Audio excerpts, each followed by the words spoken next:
Poland Show.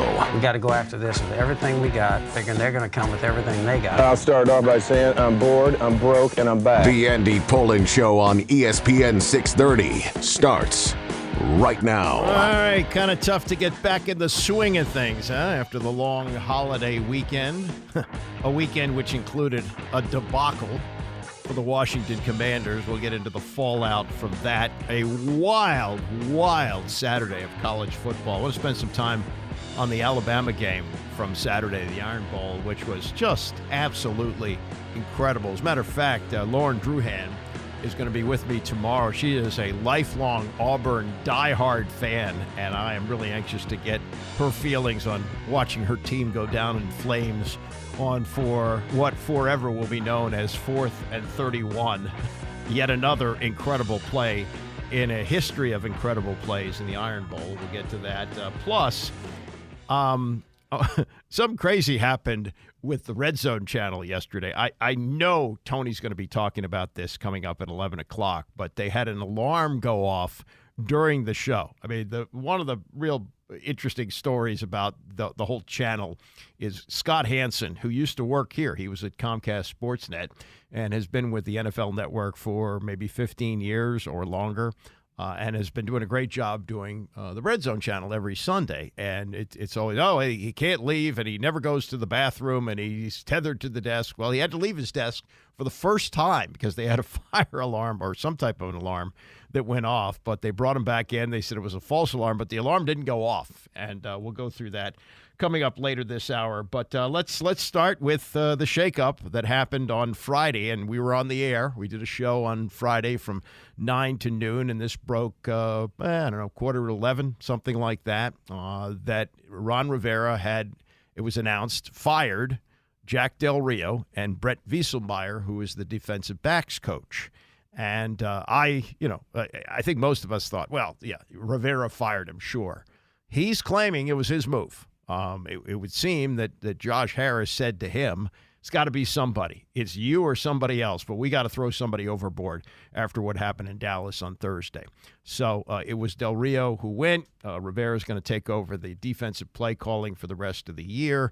And I'll get to Brett Wieselmeyer and what his story is in just a moment. But on Friday afternoon, Rivera held a news conference. I don't know if he's going to hold another one today. He usually talks on Monday, but maybe Friday was the replacement for what usually takes place today.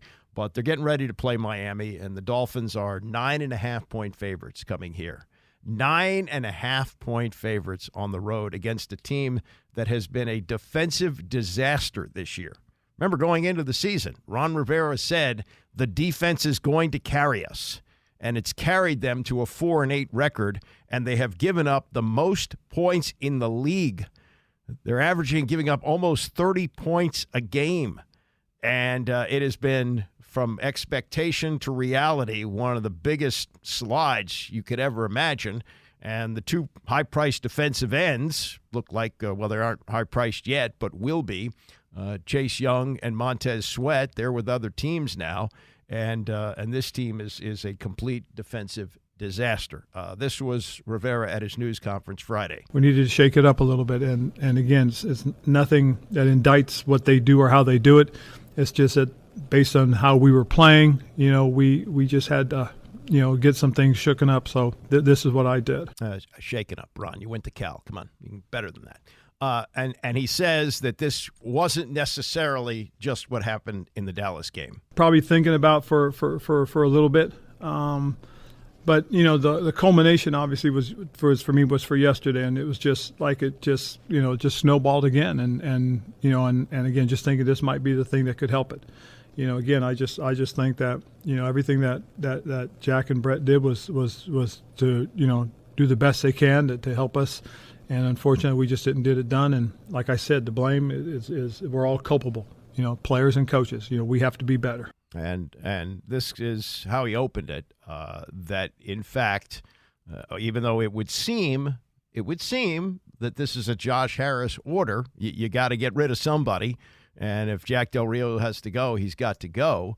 And, this also goes to the trading of Montez Sweat and Chase Young, was that an ownership order, or was this something that coaching did? It would seem it would have to come from ownership, because this was of no benefit to the coaching staff this year, that although they have like almost no shot in hell to keep their jobs, it would be the one thing that maybe they could hang on to, that maybe they make some kind of a run like Denver's on now. You know, Denver left for dead at the side of the road. They've won 5 straight. You can get back in these things. And you know, when they made those trades, it was still possible this could be a playoff team.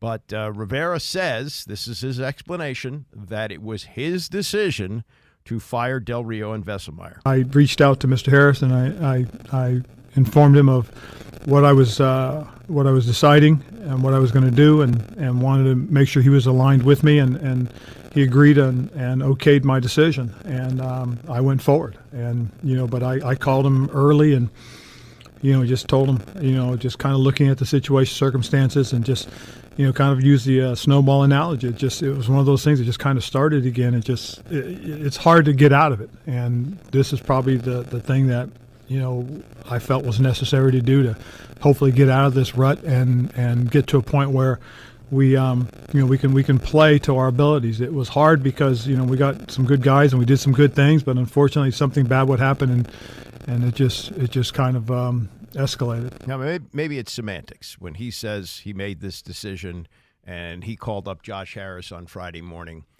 Maybe there's something to the idea of, and this is just my speculation, that after the game, and remember Harris was in Dallas, so I don't know whether they were ever seen talking. I'm sure they could have just talked on the phone, maybe even texted. But it could have been that Josh Harris said, look, we just can't continue like this, so let's talk tomorrow morning and figure out what you want to do going forward. And so this may have been Rivera saying, well, this is the best thing we can do at this time, and we'll fire Jack Del Rio. And, it's great for Del Rio. He gets paid for the rest of the year, and he doesn't have to worry about this stuff anymore. Whether he'll get another job, who knows? He's in his 60s like Rivera. I think they're about the same age, 61, 62.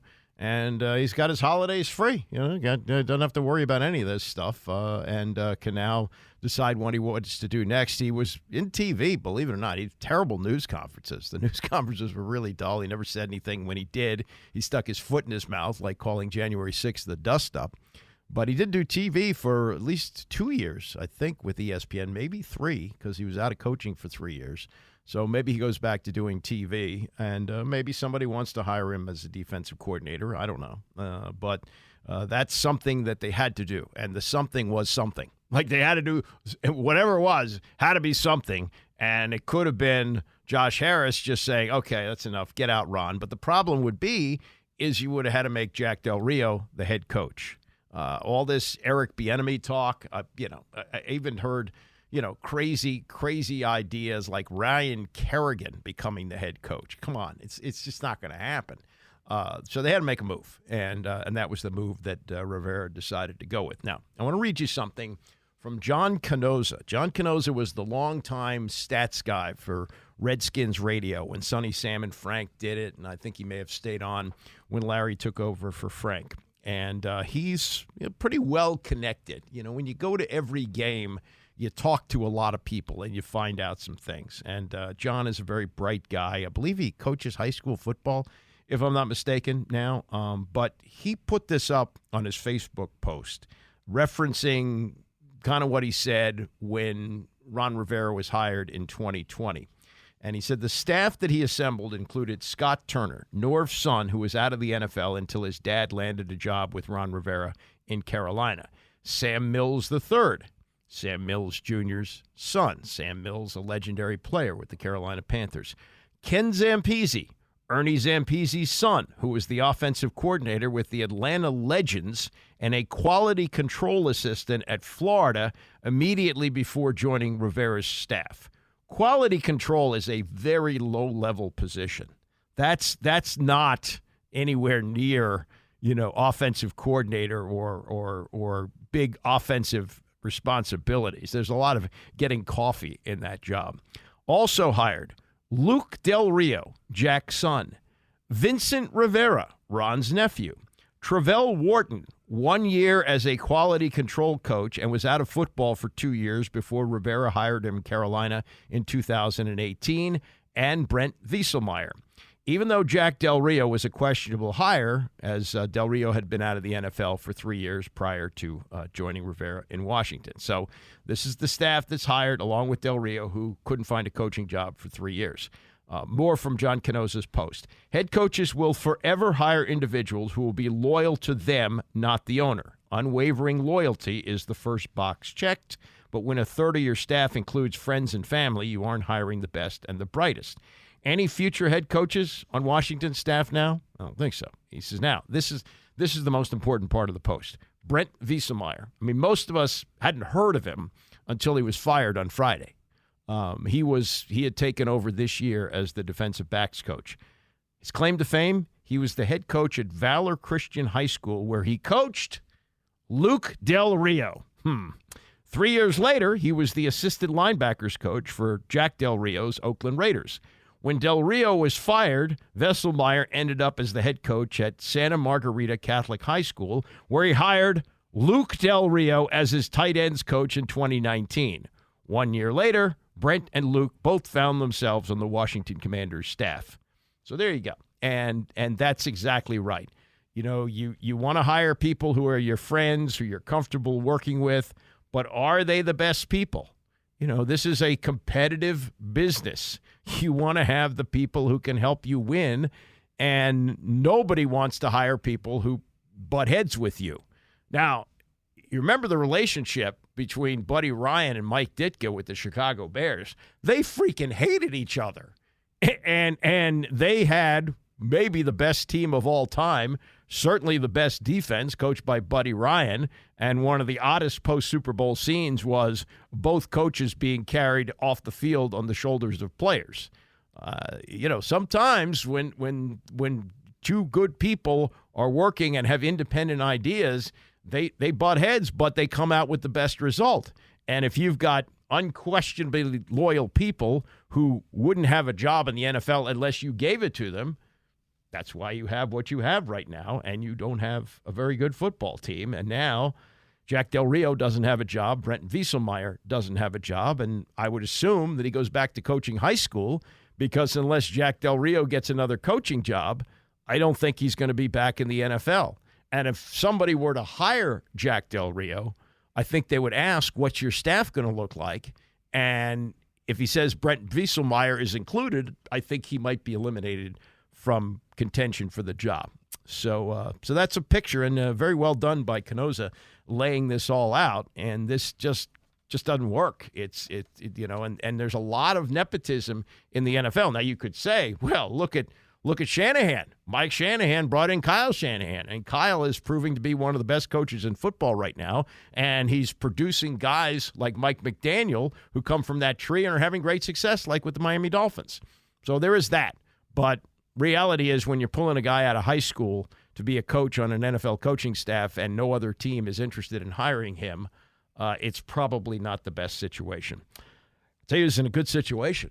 The Baltimore Ravens. Watched the first half last night. As usual, Ravens defense getting it done, and they win the game over the Chargers 20-10.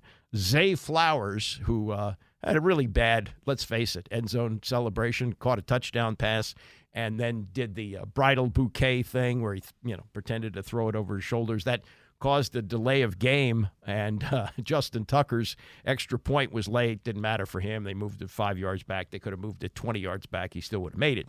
But there was that, and then he had a late score on a run to put it away 20-10. But the defense was it last night for Baltimore. They forced 4 turnovers and really, kept Justin Herbert on the run all night. Roquan Smith, who is, over the course of this year and last year, proving to be one of the great trade deadline pickups. Remember last year, he was coming to the end of his contract, and it was clear that the Bears had no intention of paying him, and the Ravens traded for him at the deadline, and he instantly walked into the team facility in Owings Mills and became a leader.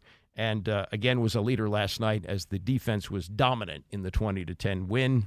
This is Roquan Smith hopping on the set NFL's Sunday night crew, which includes Tony Dungy, to talk about the great victory. Man, we just stuck together throughout. Credit to the offense as well and defense, man.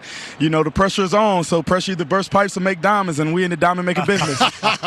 You know, Coach and I, we really get excited watching you and Patrick Queen play. When you watch him play, and I know you've probably impacted his career, talked to him, spoke to him, what are some of the things that you see in him that kind of remind you of yourself? Honestly, man, just the way he just like relentless. Like this year, man, I've been seeing this guy just so physical, relentless, hitting everything that move. And when I see that from the linebacker position, I love it. Yeah. Talking to your defensive staff before the game, they said, hey, Roquan has brought a lot to us on the practice field, in the meeting rooms. What did you want to do when you came here? Obviously, you left a great situation. Now you know you wanted to be in Chicago, but now you're coming to a great defense. What did you want to bring to the table?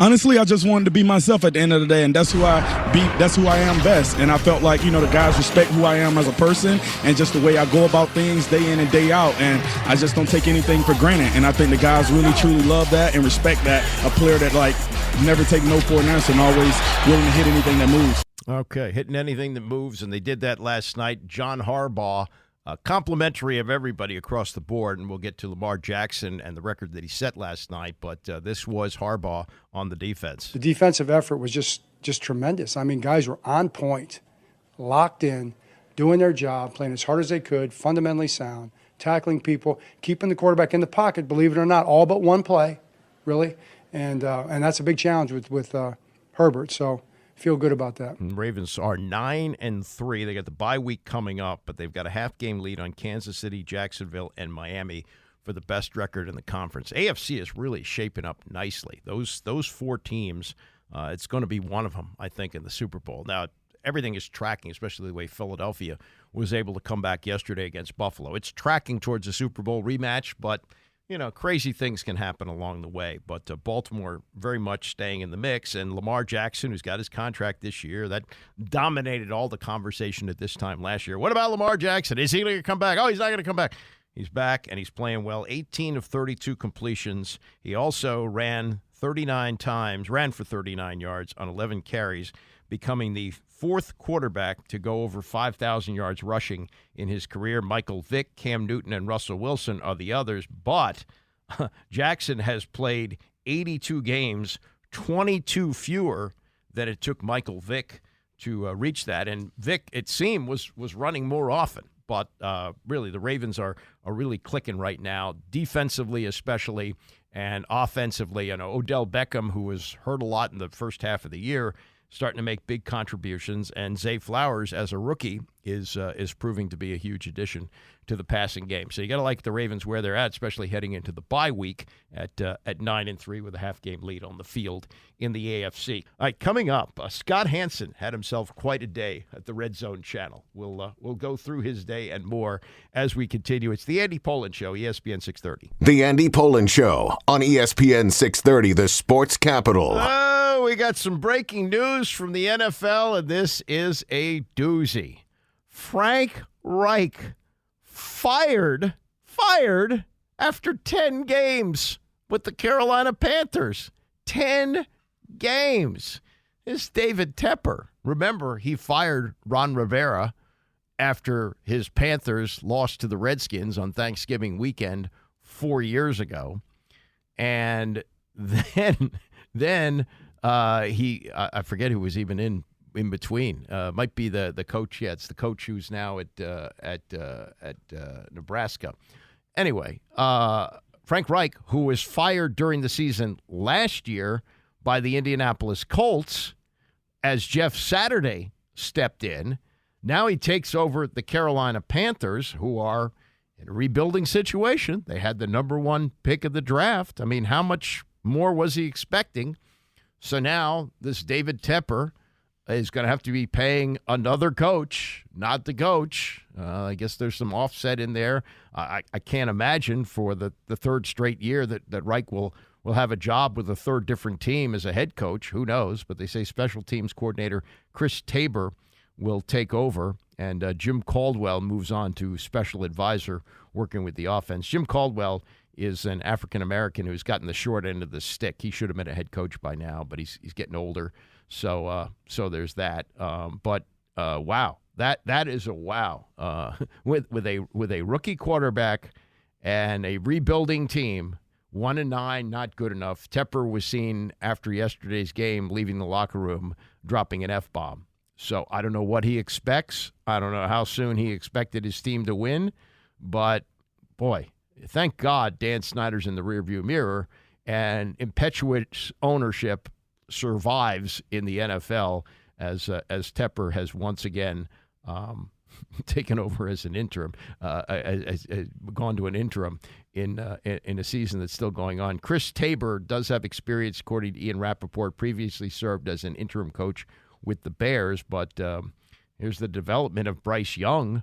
I guess they figure that Jim Caldwell can do a better job with that, but wow.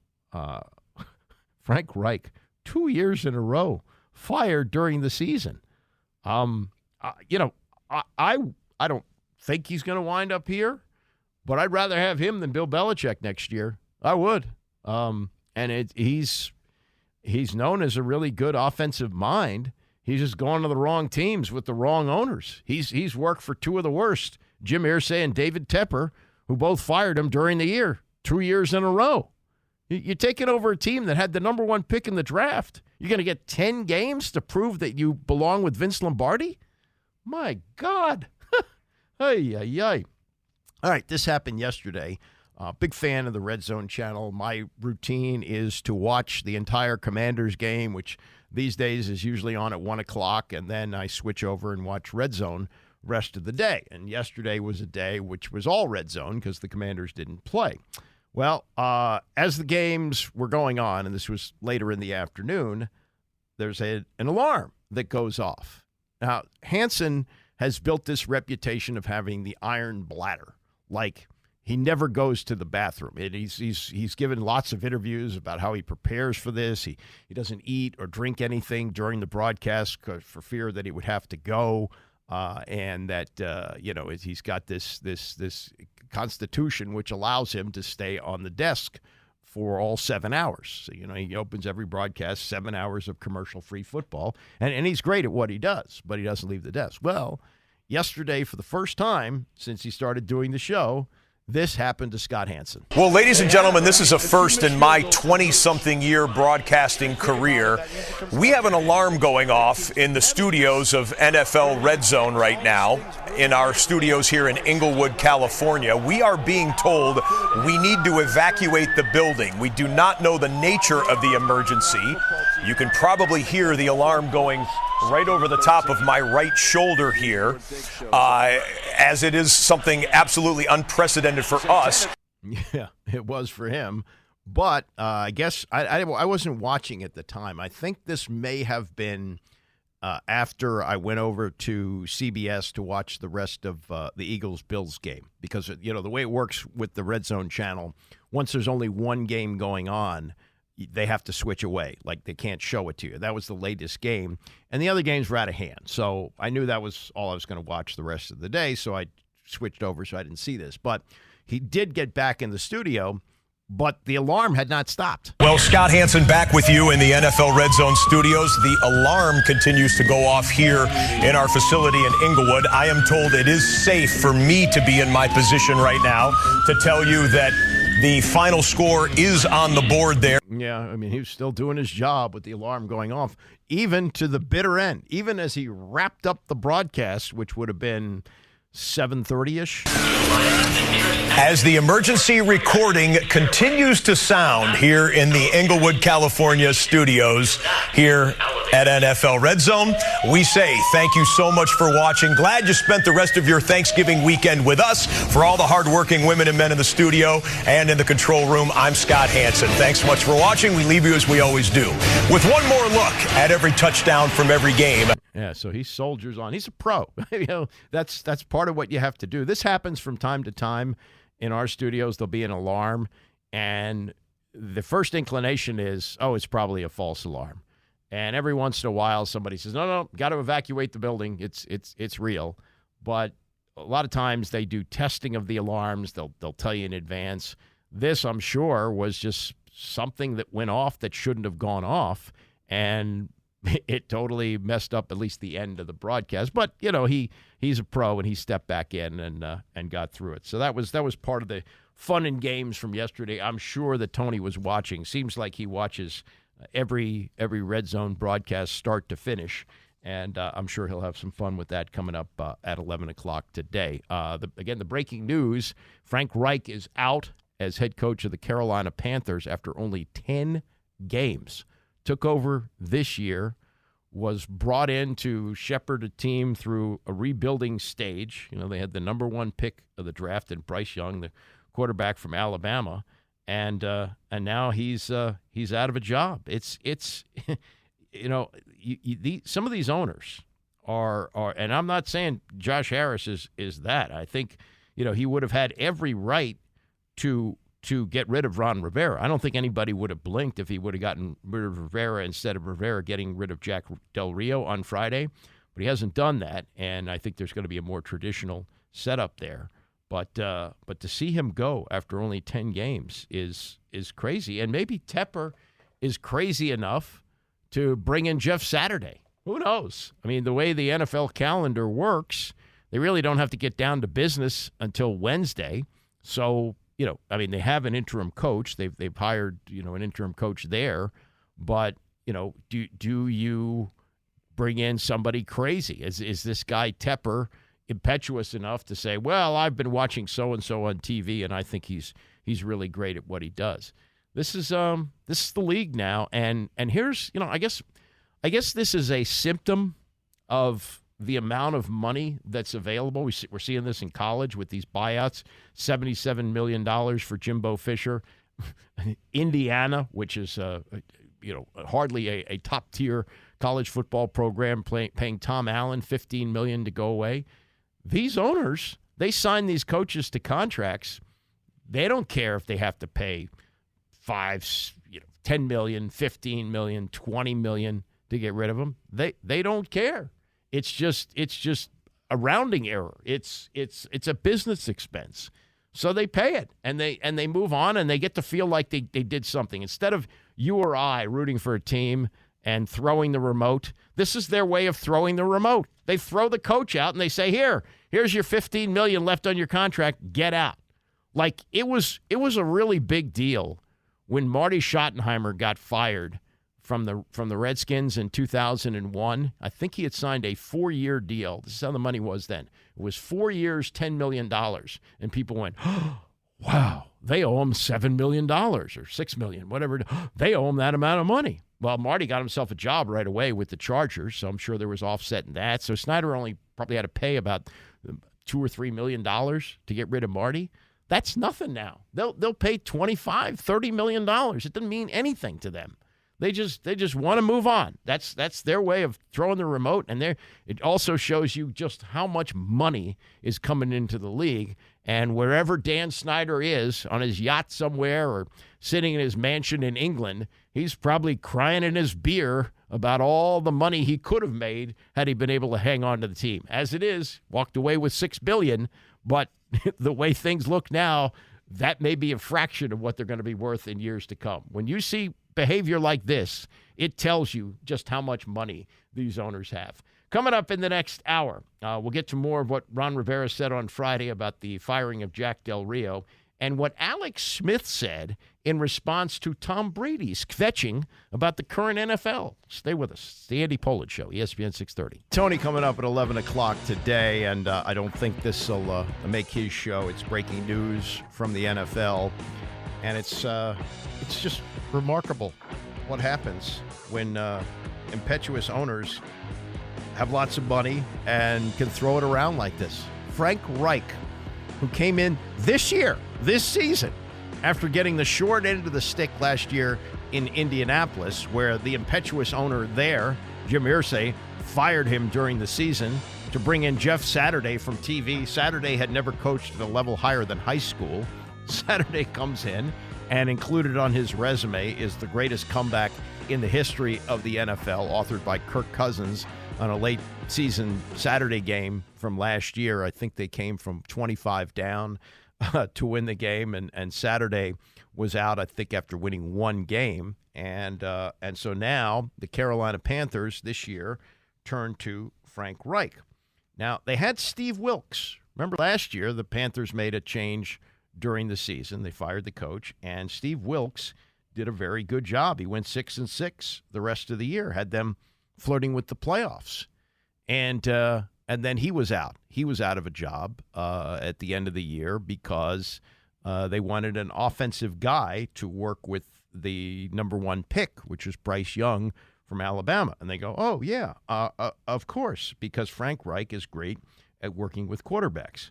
Well, he goes 1-9 with Bryce Young, and now he's out. So the special teams coordinator takes over, and Jim Caldwell, the kindly old Jim Caldwell, who's been successful wherever he's been, including successful with the Lions, but out of a job, he now moves up as sort of a consultant to work with him, and there we go. Actually, it was 11 games, not 10 games. It was 1-10 was the record. 1-10, he's out. And David Tepper, who, remember, he fired Ron Rivera right about this time 4 years ago after a Thanksgiving weekend loss to the Redskins. They were still the Redskins then. He fired him and has been firing coaches ever since. And, doesn't mind, I guess, paying coaches who aren't working for him. And that's going to be the case with yet another coaching change in Carolina. Just absolutely remarkable. All right, let me jump back to what happened here on Friday. We had our true Black Friday with the firing of Jack Del Rio and Brett Wieselmeyer, who is the secondary coach. And Ron Rivera put out a statement saying he had decided to make the two moves. That was followed by a statement from the owner, Josh Harris, who said, that their performance was unacceptable and that he had listened to what Ron Rivera said. And Rivera, as you'll hear here, is saying that this was his decision. This is what he decided he wanted to do after his team was embarrassed in Dallas 45-10. I reached out to Mr. Harris and I informed him of what I was deciding and what I was going to do, and wanted to make sure he was aligned with me, and he agreed and okayed my decision, and I went forward. And but I called him early and just told him just kind of looking at the situation, circumstances, and just kind of use the snowball analogy. It was one of those things that just kind of started again. It's hard to get out of it, and this is probably the thing that I felt was necessary to do to hopefully get out of this rut and get to a point where we can play to our abilities. It was hard because we got some good guys and we did some good things, but unfortunately something bad would happen and it just kind of escalated. They have the worst defense in the league. They're giving up 29.2 points a game, and their record at 4-8 would put them at number 5 if the draft were held today. I've said this a number of times. They need to take a quarterback. Yeah, I mean, Rivera has spent the whole season saying, look at Sam Howell. Look at how well Sam Howell has developed. Okay, you have all that. But also, recognize that that you have a quarterback who's got deficiencies. He's leading the league in interceptions. He has taken, 56 sacks, 55 sacks? Something like that. He's still on track to be the most sacked quarterback of all time. There's something that has to be done. Also, the jury is out on Eric Bieniemy. Eric Bieniemy's offense, which has looked very good at times and has been key in the development of Sam Howell, also didn't look very good on Thursday, did it? When you had that Keystone Cops collision between Brian Robinson and Jahan Dotson on a 4th and 1. That was after they had thrown an incomplete pass to Terry McLaurin. He may have been interfered with, but there was no penalty called, so they went for it on 4th and 1. It's a slow developing play, which in the backfield you have these two offensive guys just bump into each other and fall down. I mean, it's not good.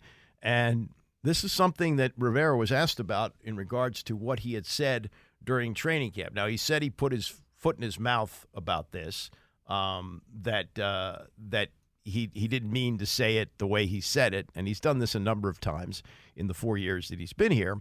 But he said that players had come to him and complained about how tough Eric Bieniemy was, and he said you need to go talk to him. Well, that kind of threw Bieniemy under the bus, And so when he had his news conference, this was on Friday when Rivera talked and explained that he'd fired Del Rio and Wieselmeyer, he was asked, well, what about the offense here? And are you concerned now with an offense that's now 12 games into the season with Eric Bieniemy, which, certainly has its flaws? No, they're not concerned still inside the building. The big thing more so than anything else is everybody's learning and understanding and growing. And you're going to take knocks early on. Things just don't automatically become easy. If you don't struggle a little bit, if it's not hard, the hard is what you learn from. And I think that's what's happening. We are learning. I do go back to my first year in coaching position. We struggled, but after that things got righted, and it was really a positive situation. So, that to me is almost expected and anticipated. There will be some struggles, and that's really what's happened. And again, I think EB's done a tremendous job. We've done some really good things offensively, but we're working to get to the consistency portion of it, and I know that's one of the things that EB always talks about. Well, there's 5 weeks to show consistency. There's 5 more games, and some of them are going to be very tough games. They're 9.5-point underdogs against Miami. They got to play San Francisco. They got to play Dallas again, and who knows? It may actually mean something to Dallas. This could be a lot like last year where Dallas has got everything wrapped up, and they're, they really didn't coming in here, but played like they did. And this time it may be nothing to play for by the time they get here, especially with Philadelphia winning yesterday to get to 10-1 on the season. But this is an opportunity for Bieniemy to audition, maybe for head coach, maybe even to stay as offensive coordinator. That's probably still in play. I could see that happening, that he's got a year left on his contract, and whoever they interview for the job to be head coach, and maybe Bieniemy gets his shot to interview for it as well.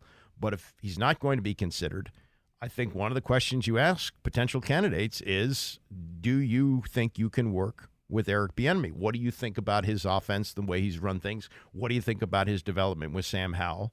And can he continue on a straight path with that and develop Howell into a franchise quarterback? Can you do that? And I think that's going to be a big part of the conversation. Let me jump back to Wieselmeyer. If you missed this in the first hour, I read part of a Facebook post from John Canosa. John Canosa is a longtime stats guy for the radio for Washington, worked with Sonny, Sam, and Frank, and maybe even stayed on after Larry took over on the radio, and is connected. When you go to every game, you're talking to people. You know things that are going on. I think he's now coaching high school. And he pointed out that the staff that Rivera put together was a lot of friends and family. Norv's son, Scott Turner, Norv had worked with Rivera in Carolina, and Norv's son, Scott, came along for the ride. Well, he wound up keeping him for 3 years and firing him. Sam Mills III, son of Hall of Fame Carolina player Sam Mills Jr., and he had to fire Sam Mills before training camp last year, or during training camp. Sam Mills III got back from his father's Hall of Fame induction and came back to be fired. Ken Zampese, Ernie's son, never really rose to a high level before he got here. Luke Del Rio, who is Jack Del Rio's son. Vincent Rivera, Ron's nephew. These are people you're comfortable with, but they may not be the best coaches. And then Brett Wieselmeyer. Now, who the hell is Brett Wieselmeyer? Well, Brett Wieselmeyer was the high school coach for Del Rio's son, Luke Del Rio, who played quarterback at Florida. And when Jack Del Rio became the head coach with the Raiders, he brought in Brent Wieselmeyer. When Del Rio got fired with the rest of the staff in Oakland, Wieselmeyer went back to coaching high school. He coached high school, and he hired Luke Del Rio as his assistant coach. Del Rio comes here, he brings in both of them. So there's a lot of that. So both Del Rio and Wieselmeyer are out, and that way of doing business clearly does not work. Well, I guess it can work from time to time, and some might say, well, look at Kyle Shanahan and what he did with his dad and now what Kyle Shanahan is doing in the NFL. But the one thing that Mike Shanahan said to Kyle is go do this someplace else. Because when Kyle was coming out of Texas, he had gone to the University of Texas as a walk-on, not necessarily to play, but to learn how to coach. And when he got out of college, he could have joined Mike's staff in Denver. And Mike said, no, go someplace else. He went to Houston. And then when Mike came here, he hired him here. So there is some nepotism there. There's no question about that. But the fact that Mike wanted him to get some experience on another staff before he came to his, I think it was an indication that he wanted some different ideas. And that's when it generally works out the best. I used this example in the last hour. Buddy Ryan and Mike Ditka hated each other in Chicago. But working together, they had one of the best, if not the best team in NFL history with the 85 Bears. And Buddy left after the 85 season, and the Bears never got back to the Super Bowl after that. Or they did much later on when Lovie Smith was the coach. So, it can work that way, and I think when you exchange ideas and you have definite ideas, you meet in the middle, and sometimes you come up with the best solution. If you have incredibly loyal people like Brett Wieselmeyer, who wouldn't get a job in the NFL unless Jack Del Rio gave him one, he's going to be a yes man. And now both of them can get together and shake each other's heads and say, yes, we work together, and now we don't have a job. Let's get back to what Tom Brady said last week, because I think there's some really interesting fallout from that. And it came from, of all people, Alex Smith yesterday. Alex Smith, when he was here, did some news conferences which were, frankly, pretty dull. He didn't really have a lot to say, I thought. And, I didn't really think that he was going to be great on TV. And he still hasn't really established himself in a big way. He's on ESPN's pre- and post-game programming. He does the Sunday morning stuff. He does the Monday night countdown from time to time with Scott Van Pelt. And he's good. He seems like an affable guy. He seems very likable. We all know what he went through with the broken leg, which is part of his story. So this was Brady last week, and maybe it got kind of lost in a vacation week that it didn't get as much attention. But he was on the Stephen A. Smith show.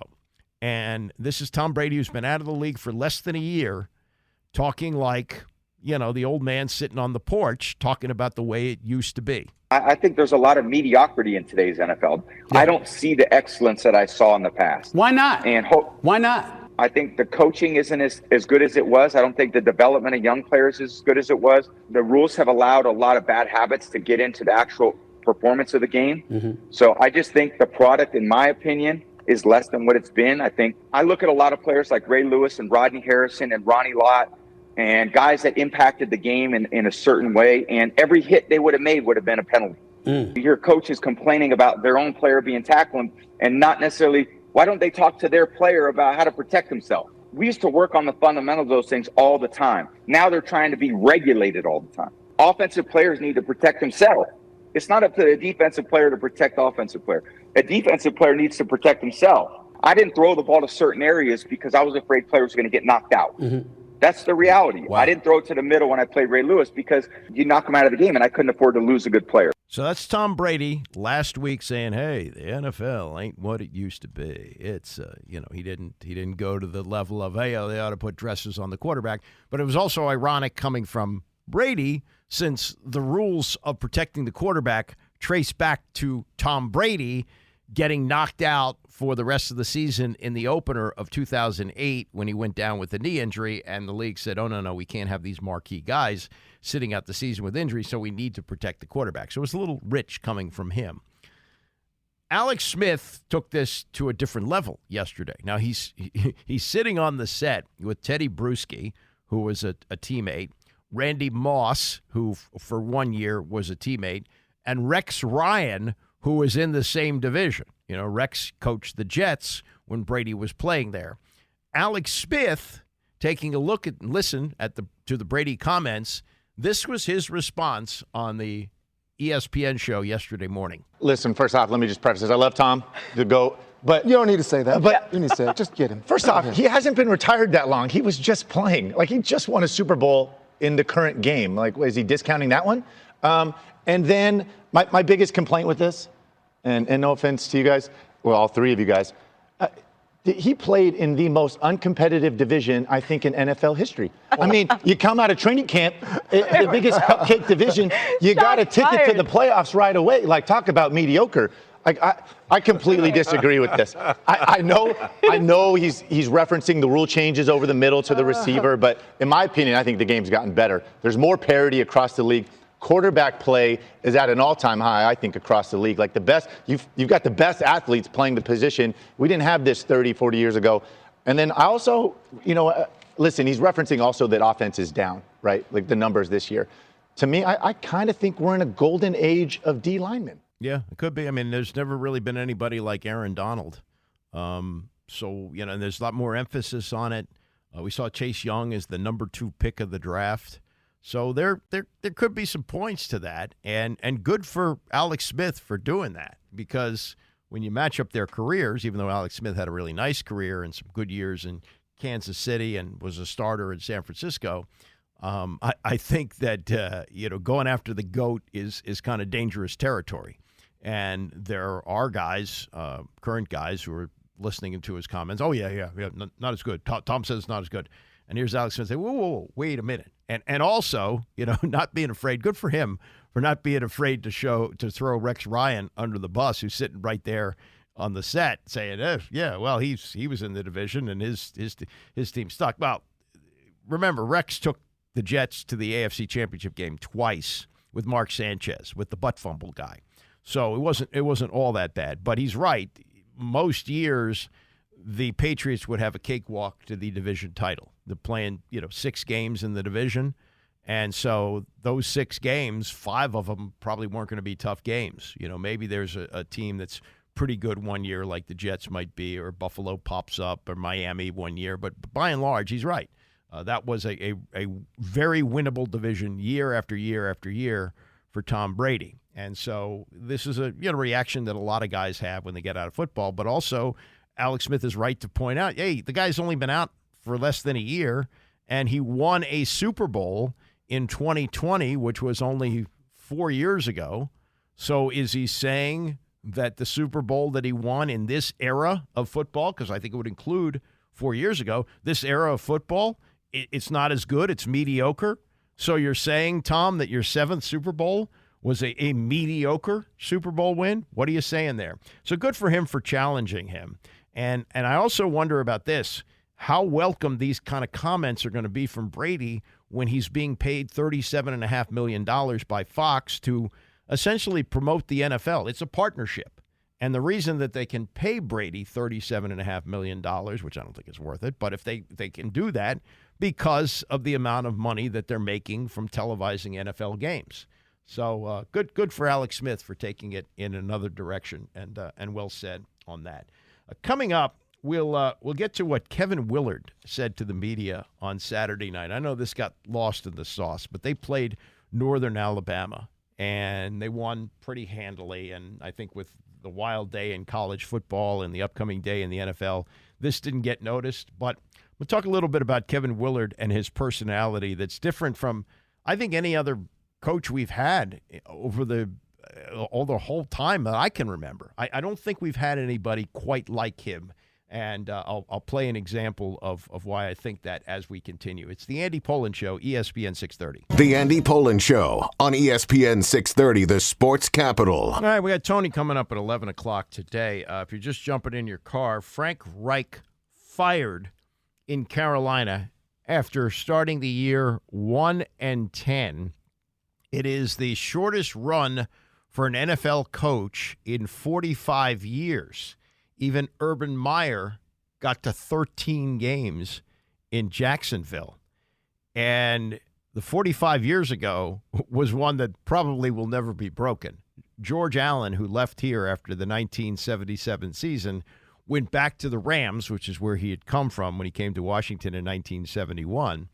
And he only made it through 2 preseason games. Yeah. I don't know how contracts worked in those days. And I don't know what Frank Reich is making in Carolina. But George Allen never coached again in the NFL after coaching two exhibition games with the Los Angeles Rams. And Ray Malavasi took over, got them to the Super Bowl, and Allen was gone. And and here we are, which has become, it's become commonplace now to see a coach get fired during the season.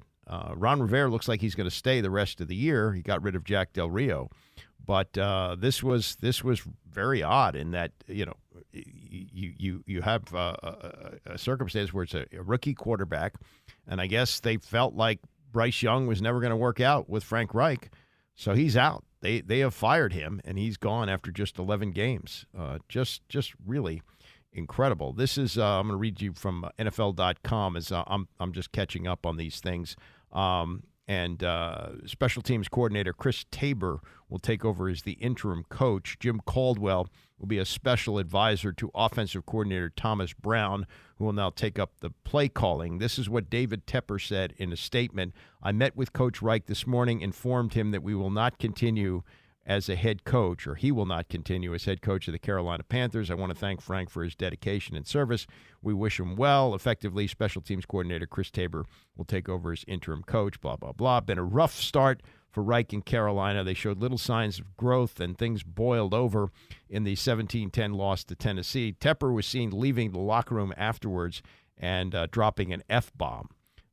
So, this is their bottom four in scoring, 15.7 points a game. Total offense, they're 30th with 265 yards a game, and they averaged 92.6 yards rushing, 29th, and 3 rushing touchdowns, which are tied for the fewest. They sit at minus 119 in point differential, 31st in the NFL, scored 15 or fewer points in 7 games. So they thought, well, here's a first-round draft pick, which we're invested in. We got a coach who can't coach him. We don't care about the money. And we're moving on. Frank Reich is out after 11 games with the Carolina Panthers. That's a new low. The Denver coach, who's now with the Jets, I guess he lasted longer than 11 games last year. Crazy. And this is another thing about this 17-game schedule, is that when you have a disastrous season like Carolina, a disastrous season like the one they're having here, you got to carry this the rest of the way. It's going to be 6 weeks from today when we're going to find out that Ron Rivera is fired. 6 more weeks. 6 more weeks of a malaise of football. The only good thing is Dan Snyder's not owning the team. But that's what we're going to be facing. That's what Ron Rivera is going to have to deal with over the next 6 weeks. Maryland played a college basketball game on Saturday night. They had a nice win in football in the afternoon. They went up to Rutgers, and they won pretty easily, and Talia Tagovailoa became the all-time leading passer in the Big Ten, 7-5. They're bowl eligible, and it looks like they're going to play from what I've been reading. Most of the speculation is they're going to wind up in the Vegas Bowl, which is December 23rd, and they will play either USC or Utah. So this is going to be really a cool thing for Caleb Williams if it's USC, because he will likely play his last college game against a hometown team. He went to Gonzaga, grew up here in Washington, so it will end there if he plays. Now that's another thing. Caleb Williams will got to make a decision because he's going to be the number 1 pick of the draft. So he may decide, it's the Vegas Bowl, and the only thing that can happen to me is I can get hurt, and my draft status is not going to change. It can't move up any higher than number 1. So he may sit it out, or he may say, hey, I know a lot of my hometown friends are going to be watching. I'll play a half in that game, and that's what these games, they're exhibition games. They really are, and really the main purpose of these lower bowl games is to give teams another few weeks of practice. It's like an extended spring practice, really. And so it's big disappointment, I'm sure, for USC to be playing in this bowl. Somewhat of a disappointment for Maryland, though. I don't know how much better they could have gotten, and they did have 5 losses. Probably shouldn't have lost to Illinois, and probably shouldn't have lost to Northwestern, though Northwestern was kind of a surprise this year, a lot better than people thought. But if they'd have won those 2 games, then you're looking at a 9-win team. 9-3 looks a lot different than 7-5. But they had their ups and they had their downs. And Mike Loxley, I think overall has done a good job there. All right, so this is year 2 for Kevin Willard as coach of Maryland. Did a very good job last year. Got them into the NCAA tournament. Won a tournament game. Got knocked off by Alabama. And Willard has said, that's really as far as I thought we could go. They bring back some key players this year. Dante Scott in his 5th year. Julian Reese in his 3rd year. Jameer Young, who I believe is now playing his 6th year of college basketball, maybe 5th year. But he's back for another year. So they've got experienced guys. Jordan Geronimo, who spent a couple of years playing at Indiana. He's back. Or he's here now as the transfer portal player. They're terrible shooting the ball. They can't shoot. They won this game against South Alabama 68-55, but they were terrible. They hit 5 of 31 from the arc. They were terrible from the free throw line. And as a team for the year, their free throw percentage is 69%, which isn't good. They're shooting only 39% from the field. And from three, they're shooting 21%. Jamie Kaiser, who was brought in as a three-point shooter, is 3 for 23 on the year. Deshaun Harris-Smith, top recruit from the area, played at Paul VI, one of the top recruits in the country. He's 1 for 18 on threes. So even though it was a win, a 13-point win over South Alabama, this is a question that Willard faced in the news conference. Coach, you talked a little bit about how there's a lack of confidence out there on the court right now shooting the basketball. What do you do in order to build that back up? Is it something you are focusing on in practice or an in-game adjustment? No, I mean, we hired a world-renowned sports psychiatrist. He's coming over from Australia. We're flying him in from Australia. He's going to be here hopefully next week, and he's going to spend a couple weeks with us and talking to them. But he works with the Australian national team and all this stuff. So hopefully by the time he gets there, he can sit these guys down and do something. Now, he had just the slightest of smiles while he's saying this. And, George Mason, Jim Larinaga used to talk all the time about his great friend Bob Rotella. Bob Rotella is a sports psychiatrist. And he tells the story of the Final Four team from 2006 when Rotella came in to talk to the team, and he wanted them to imagine goals, and one of the players said Final Four. And they did. They made the Final Four. It was the first of the mid-majors to do that. There have been others that followed, like VCU, but he did it first. Jim Larinaga got George Mason there in 2006. It's one of the all-time Cinderella runs in sports, and he credited the sports psychologist or psychiatrist. So Willard says what he just said about the Australian national team sports psychiatrist coming in to talk to the team. And he said it in such a way that it led to this follow-up question. To that point, what's his name and how did that come about? How did you get connected with him? I'm just okay. messing around. Okay. Sorry.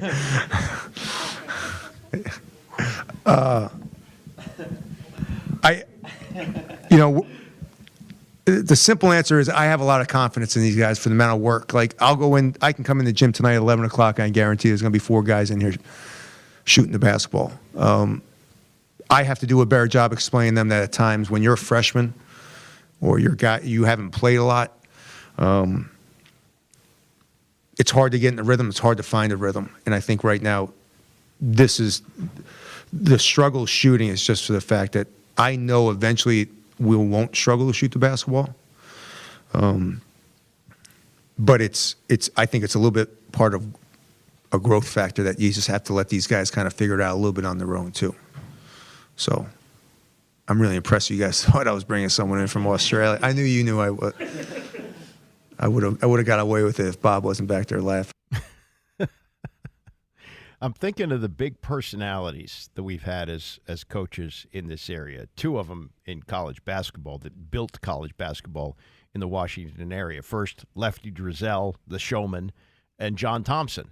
But they didn't have this kind of style, this like New York wise guy kind of thing where I'm just messing with you.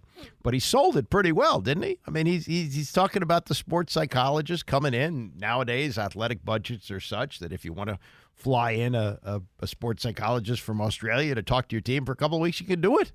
So that's sold. I nobody else in this area in coaching has been like this.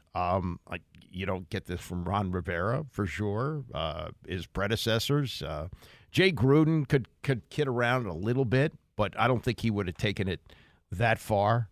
Certainly, the legends, Joe Gibbs, the buffoons that we've had in here, like Jim Zorn, they wouldn't have been able to do this. I mean, Zorn, who said that we root for the maroon and black, things like that. So he's going to take some getting used to. I think he did a really good job last year. If he can mold this team, which is now 3-3, and a couple of really bad losses. One of them was to Villanova. That's not so bad, but they lost a couple of games in an early season tournament. And the shooting, which he continues to insist will get better, it looks abysmal right now. Maryland is a hard team to watch play basketball. It's really, really, really ugly ball when you're shooting 21% from three. And in the old days, you weren't shooting 140 threes over the course of 6 games. You wouldn't shoot that many. You might shoot that over the course of a season. And so as it's become such a big part of the game and you shoot 21%, it looks really ugly. And free throw shooting, 69%. They were really bad free throw shooting on I don't have the number in front of me, but they were just awful from the line on Saturday night. So the personality of Kevin Willard is going to take some getting used to. I worked in New York for 5 years, so I saw some of that. There were coaches who would do that. But this is something new. Mark Turgeon was not this way at all. He was a Midwest guy from Kansas. He was pretty honest, as a matter of fact. He was a guy who, and I think Willard is honest too. But this wise guy New York thing, where he takes you in a direction, and he also hasn't had any kind of a blow up at the media. He's very cooperative in these news conferences.